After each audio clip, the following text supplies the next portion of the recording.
जय हिंद साथियों, कैसे हैं आप लोग। आई होप कि आप लोग अच्छे होंगे और स्वस्थ होंगे। तो चलिए आज से हम लोग नई शिक्षा नीति आधारित न्यू बुक जो मैथ की 10th की आई है, जो कि एग्जामिनेशन 2023-24 के लिए होने वाली है। तो आप लोग एक तैयारी स्टार्ट कर दीजिए मैथ की। तो चलिए आज हम लोग त्रिकोणमिति जो कि 20 नंबर के पूछने वाले हैं, जो कि इंटरेस्टिंग सब्जेक्ट है और आपको मन भी लगेंगे और समझ में भी आएंगे। इसलिए हमने एक तो इसका 20 मार्क्स जो कि बहुत ज़्यादा है वो भी पूछते हैं और इंटरेस्टिंग भी है, तो जो काम आसानी से पहले होने वाली हो उसको करना चाहिए। तो चलिए हम इसको स्टार्ट करते हैं और आपको मन लगवाते हैं। तो नई शिक्षा नीति आधारित न्यू बुक जिसका सिलेबस डिस्कस हमने इससे पिछले वाले वीडियो में किया है, तो आप लोग डिस्क्रिप्शन बॉक्स पे चेक करें या कमेंट बॉक्स पे चेक करें, वहाँ आपको लिंक पिन हुआ मिल जाएगा। तो आप लोग वहाँ से जिनके पास न्यू बुक है उनको तो कोई दिक्कत नहीं है, और जिनके पास नहीं है वो PDF डाउनलोड कर लेंगे और अपना स्टडी स्टार्ट कर देंगे। तो चलिए 8.1 में क्या है, त्रिकोणमिति का जो त्रिकोणमितीय अनुपात है उसका क्वेश्चन नंबर 1 को देखते हैं। तो क्वेश्चन नंबर 1 को देखने से पहले हमको कुछ त्रिकोणमितीय अनुपातिक सूत्र को याद रखना है, जो कि हम ट्रिक से बताने वाले हैं, जो कि आपको आजीवन याद हो जाने वाले हैं। तो चलिए त्रिकोणमितीय अनुपातिक सूत्र को देख लेते हैं क्या क्या होते हैं सूत्र। सबसे पहले आपको दो समकोण त्रिभुज ले लेना है। समकोण त्रिभुज, त्रिभुज ABC, त्रिभुज ABC, और समकोण त्रिभुज का जो ये वाला कोण होता है वो 90 डिग्री होता है, 90 डिग्री होता है। बस आपको इतना याद रखना चाहिए। और 90 डिग्री का जो सामने वाला जो भुजा होता है वो सबसे बड़ी भुजा होती है, और सबसे बड़ी भुजा को कर्ण कहते हैं। और कर्ण को इंग्लिश में क्या कहते हैं, हाइपोटेनस, जिससे H से डिनोट किया जाता है। बस आपको इतना जिधर जिधर हम कर्ण घुमा रहे हैं उतना ध्यान रखना है बस, जो क्योंकि आप लोग नए बच्चे हैं। उसके बाद यहाँ भी वही कंडीशन है, लेकिन गाइस अगर थीटा यहाँ C पर आ जाए, या थीटा या कोण कहिए, या उसके बाद थीटा अगर A पर आ जाए, तो बस दो केस यहाँ पे बनते हैं। तो दो केस में लंब कौन सा होगा, आधार कौन सा होगा, क्योंकि कर्ण तो पहले से पता है, और जैसे ही लंब मिल जाएगा तो आधार वाला अपने आप डिफाइन हो जाएगा। तो थीटा के सामने वाला लंब होता है, आप लोग याद कर लीजिए या कहीं पे नोट कर लीजिए। और 90 डिग्री के सामने वाला तो हमेशा कर्ण होता है, जो कि सबसे बड़ी भुजा होती है। तो थीटा के सामने वाला जब लंब होता है, लंब को परपेंडिकुलर बोलते हैं, और परपेंडिकुलर को P से डिनोट किया जाता है। तो जब लंब डिफाइन हो गया तो आधार नीचे वाला अपने आप हो जाएगा। तो ये वाला तीर आप लोग ध्यान में रख लीजिए। उसके बाद ये वाला त्रिभुज में आ जाइए, ये वाला थीटा उठ के अगर यहाँ आ जाए क्वेश्चन में, अगर यहाँ पर तो साइन C पूछते कहीं, उसके बाद अगर यहाँ पर साइन A पूछते तो थीटा तो यहाँ आ गए, तो थीटा के सामने वाला क्या होता है, लंब। तो अब ये आधार जो यहाँ लंब में बदल गया, यानी थीटा ऊपर चल गया तो नीचे वाला लंब हो जाएगा, उसके बाद इस साइड वाला तो आधार हो जाएगा। उसके बाद चलिए अब सूत्र को देखते हैं। सूत्र आप लोग ज़्यादा कंफ्यूज नहीं होइएगा। सूत्र में सूत्र 3 ही है, और 3 का ये उल्टा है, इसलिए हमने 3 ही लिया है। आप 6 भी कर सकते हैं, तो इसमें तो कोई दिक्कत नहीं है। साइन थीटा बराबर क्या होता है, लंब बटे कर्ण। कॉस थीटा बराबर क्या होता है, आधार बटे कर्ण। टेन थीटा बराबर क्या होता है, लंब बटे आधार। और इन सब का ये साइन का उल्टा क्या होता है, कॉसेक होता है। कॉस का उल्टा क्या होता है, सेक होता है। टेन का उल्टा क्या होता है, कॉट होता है। तो उसी तरह आप लोग पलटते जाइए, जैसे साइन थीटा बराबर लंब बटे कर्ण है, तो कॉसेक थीटा बराबर ये कर्ण ऊपर चल जाएगा और लंब नीचे चला जाएगा, यानी कर्ण बटे लंब। तो ऐसे ही हमने उलट दिया।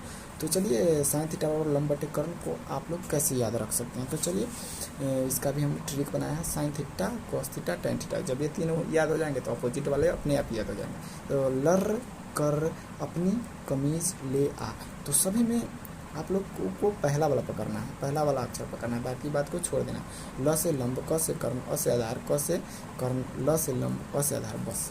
उसके बाद साइन थीटा बराबर क्या हुआ है, लंब बटे कर्ण। तो लर कर, तो ल लंब क कर्ण, यानी ई बटा का चिन्ह है, तो लंब बटे कर्ण। उसके बाद कॉस थीटा बराबर क्या है, आधार बटे कर्ण, बस ये बटा का साइन है। आपको ऐसे ट्रिक हमने बता दिया है, तो ऐसे याद कर लीजिएगा। उसके बाद टेन थीटा बराबर भी आप लोग कर लीजिएगा, ले आ, यानी टेन थीटा बराबर लंब बटे आधार, तो इसको आपको याद हो गए होंगे। उसके बाद यहाँ पे पूछ देता है कर्ण स्क्वायर, यानी मान लीजिए यहाँ पर दो भुजा आपको दे दे लंब आधार, तो कर्ण कैसे निकालेंगे। तो कर्ण का, या कर्ण दे दे, आधार दे, कर्ण दे दे और आधार दे देता, लंब कैसे निकालिएगा। तो चलिए इस वाले फार्मूला से आपको, जो कि VBI होने वाले हैं, तो 3 फार्मूला ऊपर हो गया और 3 फार्मूला नीचे, बस इसको याद कर लीजिए, त्रिकोणमितीय अनुपात समाप्त हो जाएंगे। तो कर्ण स्क्वायर बराबर क्या होता है, लंब स्क्वायर प्लस आधार स्क्वायर, यानी लंब स्क्वायर प्लस आधार स्क्वायर। बस ये एक फार्मूला याद रखेंगे ना, तो ये दोनों तो अपने आप याद हो जाएगा, लंब आधार। और या यहाँ लिखे हैं तो कर्ण बराबर अगर यहाँ से स्क्वायर हटाएंगे तो इस पर रूट चढ़ जाएगा, यानी रूट अंडर लंब स्क्वायर प्लस आधार स्क्वायर होगा। तो फिर वैसे ही कर लेना है। लंब अगर यहाँ ले आए तो कर्ण तो सबसे बड़ी भुजा है, तो सबसे बड़ी भुजा तो कभी माइनस में नहीं रहने वाली है। तो लंब स्क्वायर बराबर एक कर्ण है, कर्ण माइनस आधार हो जाएंगे तो बराबर के इधर, यानी कर्ण स्क्वायर माइनस आधार स्क्वायर। तो इसको ऐसे याद कर लीजिएगा। और लंब पर से स्क्वायर हटा देंगे तो इधर रूट चढ़ जाएंगे, यानी इसी पर रूट चढ़ा देंगे। उसके बाद आधार स्क्वायर बराबर क्या हो जाएगा, कर्ण स्क्वायर माइनस लंब स्क्वायर। क्योंकि ये बड़ी भुजा है, ये माइनस में नहीं जा सकती, क्योंकि ये आधार है यहाँ। तो कर्ण में से इसको लंब को घटा देंगे तो ये वाला तो फार्मूला यहाँ होगा। यानी एक फार्मूला याद कीजिएगा, वहाँ पर 3 अपने आप याद हो जाएंगे। उसके बाद आधार पर से स्क्वायर हटाएंगे तो इधर रूट चढ़ जाएंगे। तो ये फार्मूला होगा। अब चलिए हम लोग क्वेश्चन को देख लेते हैं, जो कि एक्सरसाइज 8.1 न्यू बुक में क्वेश्चन नंबर 1 है, उसको देख लेते हैं। दिया है क्वेश्चन में, त्रिभुज ABC में जिसका कोण B समकोण है, AB बराबर 24 सेंटीमीटर है और BC बराबर 7 सेंटीमीटर है, तो निम्नलिखित का मान ज्ञात कीजिए। यानी NCERT का पहला क्वेश्चन है 8.1 का। तो निम्नलिखित यानी क्वेश्चन 1 है, साइन A का मान ज्ञात करना है, cos A का मान ज्ञात करना है, उसके बाद साइन C का मान ज्ञात करना है, cos C का मान ज्ञात करना है। यानी साइन A का मतलब क्या है, यानी यहाँ से हमको पकड़ करके निकालना है मान, cos A यानी यहाँ से पकड़ करके, साइन C का मतलब हमको यहाँ से पकड़ करके, जो कि हमने इन दोनों कंसेप्ट को समझाया है, जो कि इसका इस क्वेश्चन में यूज होने वाला है। तो चलिए हम इसको भी डिफाइन करते हैं, बढ़िया से समझाते हैं। तो चलिए जो जो क्वेश्चन में दिया गया है उसको हमने लिख दिया है। एक समकोण त्रिभुज हमने बना लिया है और कोण B 90 डिग्री है, बोला है कोण B समकोण है तो 90 डिग्री है, और AB बराबर 24 दे दिया है तो AB बराबर 24 आप लोग लिख लीजिएगा। AB बराबर कितना है 24 सेंटीमीटर और BC बराबर कितना है 7 सेंटीमीटर। तो AB दे दिया है, BC दे दिया है, तो हमको तो AC निकालना पड़ेगा। तो AC बराबर क्या होगा, बस AC निकल जाएगा, उसके बाद सभी का मान अपने आप निकल जाएंगे। तो चलिए AC क्या है, यहाँ पे कर्ण है, तो कर्ण का हमने इसमें सूत्र बताया है कि कर्ण स्क्वायर बराबर क्या होता है, लंब स्क्वायर प्लस आधार स्क्वायर, या कर्ण बराबर क्या होगा, स्क्वायर हटाएंगे तो रूट अंडर चढ़ जाएगा। तो चलिए सबसे पहले हम लोग यानी AC बराबर क्या है, कर्ण है। तो चलिए कर्ण को निकाल लेते हैं। कर्ण बराबर क्या हो जाएंगे, रूट अंडर ये दोनों का यानी लंब स्क्वायर प्लस आधार स्क्वायर। तो अभी तो हमको लंब और आधार पता नहीं, लेकिन इतना तो पता है कि ये दोनों में से कौन लंब और आधार होगा, चाहे लंब ई हो चाहे आधार ई हो, चूँकि ए के लिए हो या सी के लिए हो, तो ये हमको भी पता नहीं है। लेकिन इतना तो कर सकते हैं कि कर्ण स्क्वायर बराबर ये दोनों का योग ही होगा, स्क्वायर का योग। तो चलिए कर लीजिए आप लोग, मान लीजिए 24 का स्क्वायर और आधार 7 मान लीजिए तो 7 का स्क्वायर। चलिए इसको हम निकाल लेते हैं वीडियो को पॉज करके। तो चलिए हमने निकाल लिया है AC बराबर 24 का स्क्वायर कितना होता है 576 प्लस 7 का स्क्वायर 49। तो दोनों को जोड़ेंगे तो 625, तो रूट के अंदर यानी बाहर 625 का वर्गमूल 25। तो ये यहाँ पर हाइपोटेनस हमें 25 पता चल गया। और इसको भी आपको अभी हम डिफाइन करते हैं। यहाँ पर 1 नंबर में क्या पूछा है, साइन A का मान। तो पहला नंबर क्वेश्चन क्या है, साइन A बराबर क्या होगा, और उसमें है cos A, नीचे कर लीजिए cos A बराबर क्या होगा।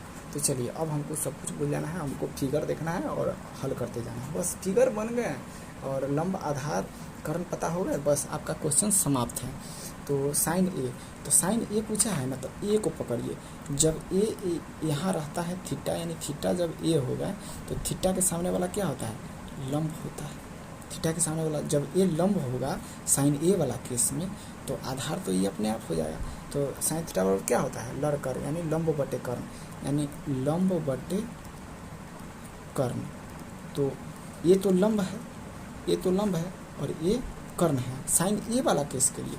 तो लंब क्या है यहाँ पर 7 है, 7 आप बटा में क्या है साइन थीटा, साइन A बराबर क्या होता है, साइन थीटा बराबर लड़कर यानी लंब बटे कर्ण। तो कर्ण तो यहाँ 25 है, तो बस 7 बटे 25 ये आंसर होगा। उसके बाद cos A, तो हमको जब A थीटा यहीं A पर रहने वाला है तो लंब तो वही रहेगा यानी 7 है। तो चलिए cos थीटा बराबर क्या होता है, लड़कर अपनी कमीज, तो अपनी कमीज यानी आधार बटे कर्ण होगा। तो आधार बटे कर्ण हुआ, तो आधार कितना है, आधार तो 24 है, 24 है, कर्ण कितना है 25 है। तो ये आंसर हो गया एक। तो एक का हो गया। उसके बाद 2 में चलते हैं। तो 2 में क्या है, 2 में क्या पूछा है, साइन C बराबर क्या होगा और उसके बाद पूछा है कॉस सी बराबर क्या हुआ। तो साइन थीटा बराबर हम सभी लोग जानते हैं कि क्या होता है, लंब बटे कर्ण होते हैं। और कॉस थीटा बराबर क्या होता है, डरकर अपनी कोई यानी आधार बटे कर्ण, तो आधार बटे कर्ण होते हैं। तो चलिए बराबर कर लीजिए, बराबर कर लीजिए। अब चलिए साइन सी लिया है, तो जैसे ही सी लिया है तो थीटा, ये वाला थीटा यहाँ न रहकर यहाँ आ गया, यानी साइन सी का मान पूछ रहा है। अब उसको भूल जाना है, फिगर तो यही रहने वाले। तो थीटा जब यहाँ आ जाएंगे तो इसके लिए साइन सी के लिए लंब तो 24 हो जाएंगे, लंब 24 हो जाएंगे। ये लंब है, ये आधार को लिखा गया है, ये आधार है, कर्ण तो ये है ही। तो चलिए लंब जब साइन सी पूछेगा तो लंब तो 24 हो जाएगा। जब ये लंब हो गए इस वाले के लिए, साइन सी के लिए, तो आधार तो यही रहेंगे। तो लंब बटे कर्ण, हमको आधार से भी कोई मतलब नहीं है। साइन सी में लंब बटे कर्ण होता है, तो लंब 24 बटे कर्ण कितना 25, तो 24 बटे 25 आंसर होगा।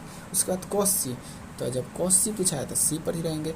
तो सी के सामने वाला क्या, यानी थीटा के सामने वाला लंब होता है, तो इसमें तो ऐसे लंब की कोई ज़रूरी नहीं है। जब ये लंब होगा तो ये आधार हो जाएंगे, यानी साइन सी के लिए, साइंस भले कॉस सी के लिए ये आधार हो जाएंगे।